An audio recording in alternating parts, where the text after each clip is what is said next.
Halo anak-anak Tunas Muda, Gereja Baptis Batu Jaman. Halo juga anak-anak Tunas Muda di Gereja Baptis Cimone. Dan Bu I juga ingin menyapa anak-anak Tunas Muda, baik dari Gereja Baptis maupun di luar Gereja Baptis. Bu I berdoa semoga semua kalian dalam keadaan baik dan dalam lindungan Tuhan kita, Yesus Kristus. Oh ya, Bu I berdoa juga untuk kesehatan kalian semuanya.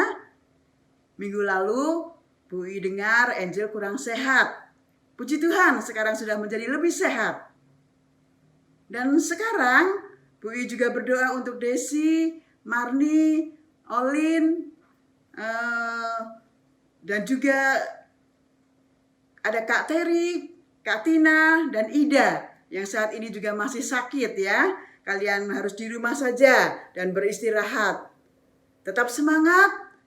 Tuhan Yesus pasti akan mencurahkan kekuatan dan kesembuhan kepada kalian. Yuk kita berdoa dulu ya. Bapa di dalam surga, kami siap pada pagi ini untuk belajar tentang firman Tuhan. Engkau memberkati jam ini supaya kami boleh mendengarkan firman Tuhan dengan baik. Dan firman Tuhan boleh berguna bagi anak-anak kami. Berkati hamba juga yang akan menolong anak-anak untuk memahami kebenaran firman Tuhan. Di dalam nama Tuhan Yesus kami berdoa. Amin. Hari ini kita akan belajar pelajaran yang ke-10. Judulnya, Aku Memilih Taat. Bahan Alkitabnya dari Kejadian 6 ayat 9 sampai 22. Dan ayat hafalannya dari Perjanjian Baru, yaitu dari Kisah Para Rasul 5 ayat 29. Yuk buka Alkitab kalian, kita baca bersama-sama ayat hafalan yang sangat pendek ini. Kisah Para Rasul 5 ayat 29. Sudah ketemu? Oke ya, 1, 2, 3. Kita harus lebih taat kepada Allah daripada kepada manusia. Pendek sekali ya. Nah, kita ulangi lagi ayat ini, namun kata kita, coba kita ganti dengan aku ya. Kata kita dalam ayat hafalan tadi, kita ganti dengan aku. Kita ucapkan lagi bersama-sama ya. Yuk, 1, 2, 3. Aku harus lebih taat kepada Allah daripada kepada manusia. Sekali lagi coba ya, sekali lagi. Aku harus lebih taat kepada Allah daripada kepada manusia. Kisah Para Rasul 5 ayat 29. Ketaatan memang sesuatu hal yang menuntut perjuangan dan penyangkalan diri dari kita. Tanpa perjuangan dan penyangkalan diri, nggak mungkin kita bisa taat ya. Contoh, dalam buku kalian pelajaran 10 ada gambar traffic light ya. Traffic light ada supaya ditaati. Untuk menaati traffic light ini, ketika kita berkendaraan, kita harus berjuang untuk sabar ketika lampu merah dan kita harus buru-buru, kita harus tetap sabar. Menunggu sampai lampu itu menjadi hijau dan kendaraan bisa kembali jalan. Kalau kita tidak sabar dan menerobos lampu traffic light itu yang masih berwarna merah, kita bisa kena tilang dari polisi dan mungkin kita juga bisa celaka. Contoh lain, di sekolah juga diterapkan banyak aturan yang harus ditaati. Misalnya, masuk sekolah harus jam 7, harus pakai seragam yang sudah ditentukan, nggak boleh merokok di sekolah, harus sudah mengerjakan tugas-tugas dari guru, dan sebagainya. Kalau kalian melanggar aturan itu, tentu ada sanksi. Kalian mungkin akan diperingatkan oleh guru, akan ditegur oleh guru. Dan mungkin kalian kalau berkali-kali ditegur tidak berubah, kalian akan mendapat hukuman dari guru. Jadi ketaatan itu sangat dibutuhkan oleh manusia supaya manusia bisa hidup tertib dan baik. Hari ini kita akan belajar tentang ketaatan dari Nabi Nuh, seorang tokoh Alkitab yang sangat luar biasa dari Perjanjian Lama. Pada zaman Nuh, kelakuan semua manusia sudah bobrok. Kejahatan merajalela di mana-mana. Semua manusia melakukan dosa. Semua manusia melakukan kejahatan. Semua manusia tidak mau menaati peraturan atau hukum yang berlaku. Banyak yang membunuh, banyak yang menyembah berhala. Dan parahnya, mereka tidak mau diperingatkan. Mereka tidak mau ditegur untuk menjadi baik. Mereka tetap senang melakukan kejahatan-kejahatan itu. Dalam ayat 11 dari Kejadian tadi 6, Tuhan mengatakan, bumi ini telah rusak dan penuh dengan kekerasan. Perbuatan manusia itu membuat Tuhan sedih dan marah, sehingga memutuskan untuk memusnahkan bumi serta segala isinya. Namun ternyata ada seseorang yang hidup benar dan tidak bercela di hadapan Tuhan, yaitu Nabi Nuh. Nuh tidak terpengaruh dengan kelakuan jahat orang-orang di sekitarnya atau orang-orang sezamannya. Nuh tetap mempertahankan imannya.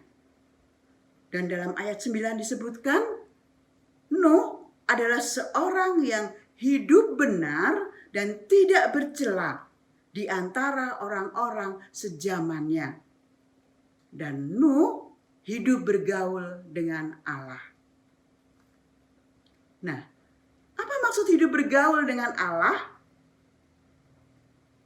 Hidup bergaul dengan Allah artinya Nuh mempunyai atau menjalin persekutuan yang sangat erat kepada Allah. Nuh selalu memprioritaskan Tuhan Allah di atas segalanya. Nuh selalu menyembah Tuhan Allah. Dan Nuh memilih hidup taat. Kenyataan inilah yang membedakan Nuh dengan orang-orang lain, sehingga Nuh mendapat kasih karunia di mata Tuhan. Lihat, coba ke atas kembali, Kejadian 6 ayat 8. Nuh mendapat kasih karunia di mata Tuhan.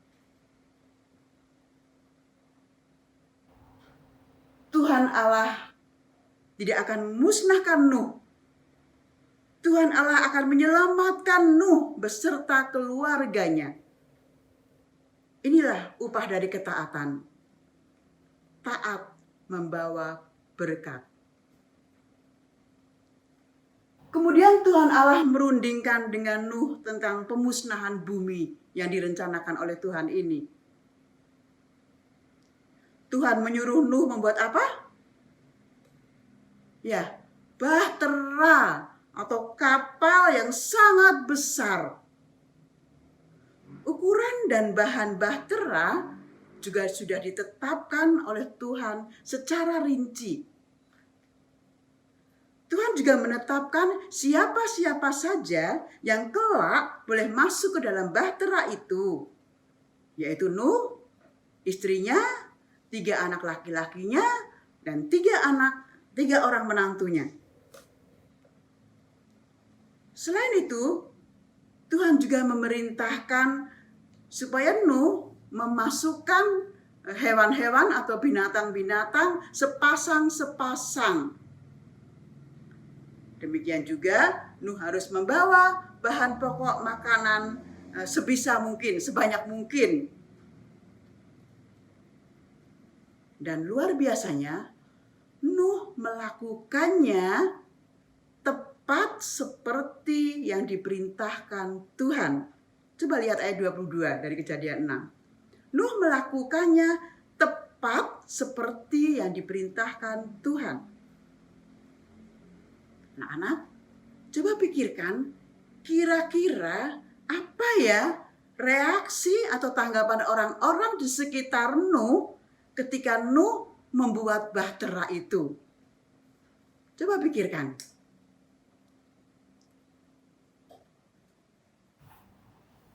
Banyak cemoohan atau cibiran. Mungkin orang-orang banyak itu berkata begini, Nuh, ngapain bikin kapal segede itu? Buat apa? Aneh. Ada lagi mungkin yang berkata, Nuh, bikin kapal mau dibawa kemana? Gak ada laut di sini. Atau mungkin juga ada yang berkata, Nuh, kapal segede ini mau berapa tahun selesainya? Ngerjainnya kan hanya dibantu 3 orang anakmu. Dan mungkin ada orang lagi yang berkata, Nuh, udah aja, hentikan, berhenti. Niatmu itu bikin bahtera segede itu, percuma, sia-sia. Dan mungkin masih banyak pertanyaan-pertanyaan cibiran lainnya yang datang kepada, yang menghampiri Nuh. Namun Nuh tidak patah semangat. Nuh tidak menghiraukan cibiran-cibiran itu. Nuh memilih tetap taat pada perintah Tuhan. Melalui pelajaran ini, ada 4 teladan dari Nuh yang Bu ingin sampaikan ya. Yang pertama, Nuh bergaul erat dengan Tuhan. Nuh menjalin hubungan yang sangat erat dengan Tuhan. Yang kedua, Nuh tidak terpengaruh dengan keadaan orang-orang di sekitarnya yang melakukan banyak kejahatan. Yang ketiga, Nuh tidak menghiraukan cibiran atau cemoohan atau ajakan orang lain yang tidak benar. Dan yang keempat, yang sangat penting sekali ini ya, Nuh tetap memilih taat kepada Tuhan. Amin. Tugas untuk pelajaran hari ini, Bu I tahu kalian sedang lemah tubuh, sedang kurang sehat. Bu I tidak akan memberikan tugas banyak ya. Bu I hanya ingin kalian menghafalkan saja ayat pelajaran hari ini yang sangat pendek itu. Tapi ingat, kata kita diganti dengan aku. Hafalkan dengan jelas kata aku itu dan seterusnya supaya kalian bisa menghayati isi dari ayat hafalan itu betul-betul. Dan kalian bisa melakukan apa perintah maksud dari ayat hafalan tadi. Dari kisah para rasul tadi ya. Hafalkan, kata kita diganti dengan aku. Oke? Tetap semangat dan percaya Tuhan Yesus memberikan kekuatan dan kesembuhan kepada kalian semuanya. Sampai ketemu lagi minggu depan. Tuhan Yesus memberkati. Dadah.